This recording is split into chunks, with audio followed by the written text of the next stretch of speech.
kedua, kita akan mencoba menyelesaikan rangkaian 2 loop. Perhatikan gambar berikut. Di sini ada rangkaian listrik tertutup 2 loop dengan 2 sumber tegangan dan 3 hambatan atau 3 resistor. Besar daya pada hambatan 2 ohm adalah berapa? Soal ini Bapak ambil dari soal UN tahun 2017. Sehingga kalau soal UN agak kompleks, yang ditanyakan tidak hanya arusnya tetapi adalah dayanya.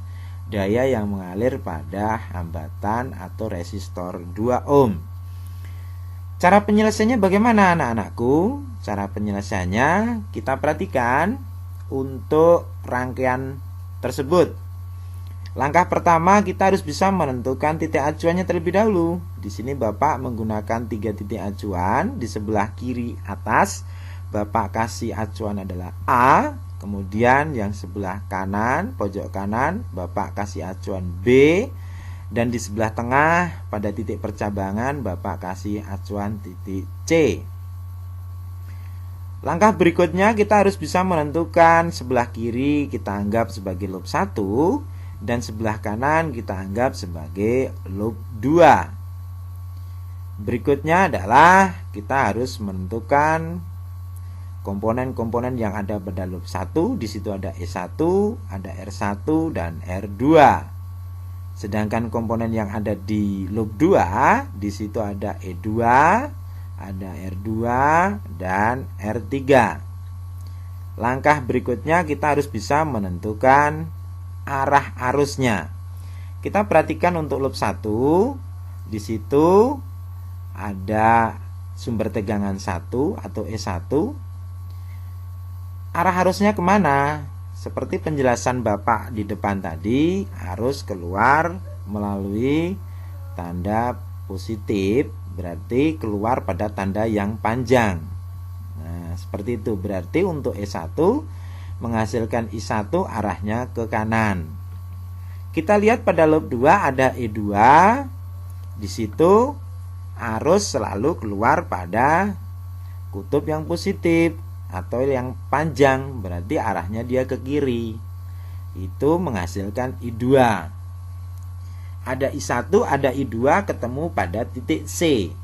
Sesuai dengan hukum 1 Kirchhoff, kalau pada sebuah titik percabangan jumlah arus yang masuk sama dengan jumlah arus yang keluar, sehingga di situ akan keluar I3. Langkah berikutnya kita menentukan arah loopnya. Arah loopnya sebenarnya bebas anak-anakku dalam menentukan, tapi Bapak rekomendasikan untuk arah loopnya dibuat searah dengan arah I. Sehingga untuk loop yang pertama arahnya ke kanan searah dengan jarum jam, dan loop 2 arahnya ke kiri berlawanan arah dengan jarum jam. Karena kalau nanti arah loop dan arah I-nya berlawanan, maka pada persamaan hukum 2 Kirchhoff nanti harga I-nya menjadi negatif. Dan untuk mencari daya, karena di sini besaran yang diketahui adalah R dan nanti kita akan mencari I, maka mencari daya atau P kita menggunakan I kuadrat R. Berdasarkan hukum 1 Kirchhoff tadi sudah Bapak jelaskan, I3 sama dengan I1 tambah I2 itu menjadi persamaan 1. Kemudian berdasarkan hukum 2 Kirchhoff, sigma E tambah sigma IR sama dengan 0. Kita lihat loop 1 terlebih dahulu. Loop 2 bisa ditutup oleh anak-anakku.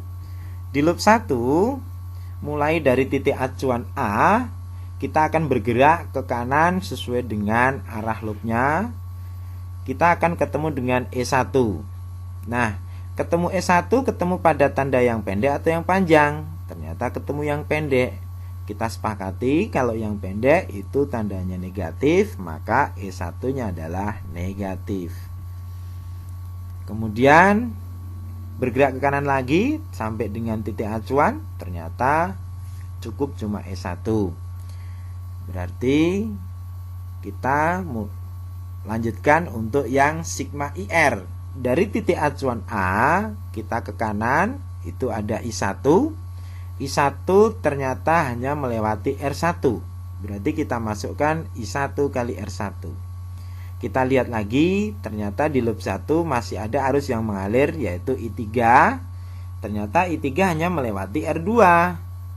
Berarti kita masukkan I3 dikali R2 sama dengan 0.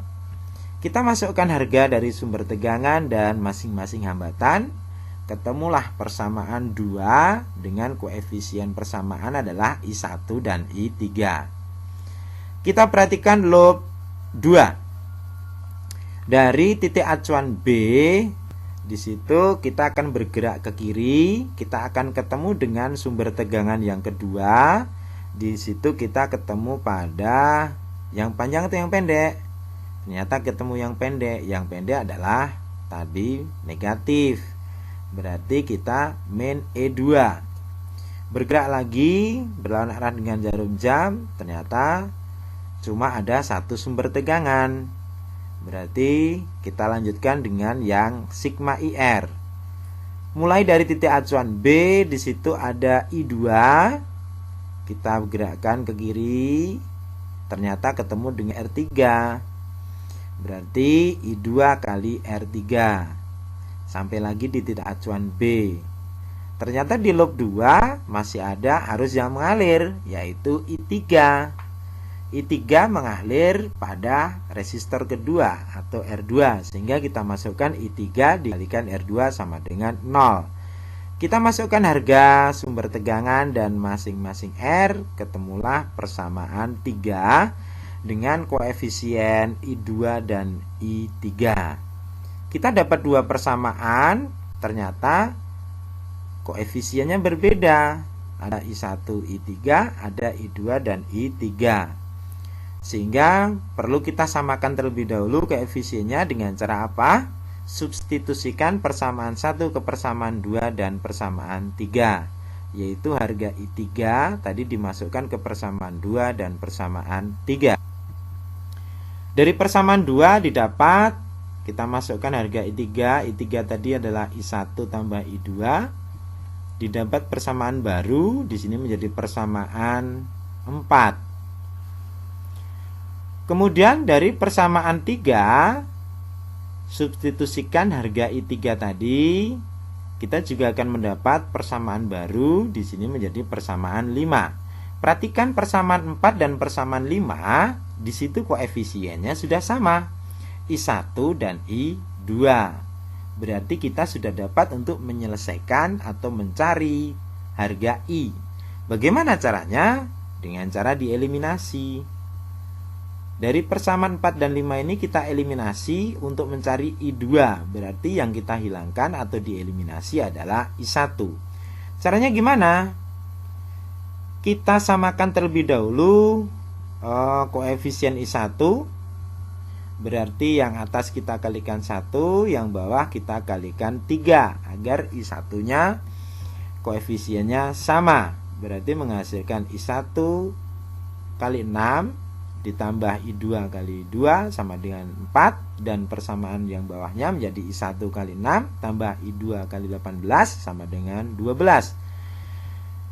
Kalau sudah sama berarti kita hilangkan. Bagaimana cara menghilangkannya? Kita kurangkan saja. Berarti I1 menjadi 0, I2-nya menjadi negatif 16 sama dengan min 8. Berarti I2-nya bisa dicari dengan cara 8 dibagi 16 atau 0,5 ampere. Harga I2 ini kita substitusikan ke persamaan 4, akan ketemu harga I1. Kita masukkan harga I2-nya, maka ketemu I1-nya adalah 0,5 ampere. Setelah harga I1 dan I2 ini ketemu, kita substitusikan ke persamaan 1, sehingga ketemu harga I3. I3 sama dengan 1 ampere. Setelah didapat harga I3 1 ampere, ini digunakan untuk mencari daya yang bekerja pada resistor 2 ampere. Kita masukkan P sama dengan I kuadrat R. I-nya adalah 1 kuadrat dikalikan R-nya adalah 2 ohm ketemunya adalah 2 watt. Jadi daya pada hambatan 2 ohm adalah 2 watt. Mudah kan? Ingat, untuk mengerjakan soal fisika harus teliti. Terima kasih atas perhatian anak-anakku semuanya. Jangan lupa nanti dilanjutkan dengan latihan mengerjakan soal-soal evaluasi yang sudah Bapak siapkan di e-learning. Kemudian jangan lupa juga selalu taati protokol COVID dan selalu membantu orang tua. Bapak doakan kalian semuanya dalam keadaan yang sehat walafiat. Bapak akhiri, Assalamualaikum warahmatullahi wabarakatuh.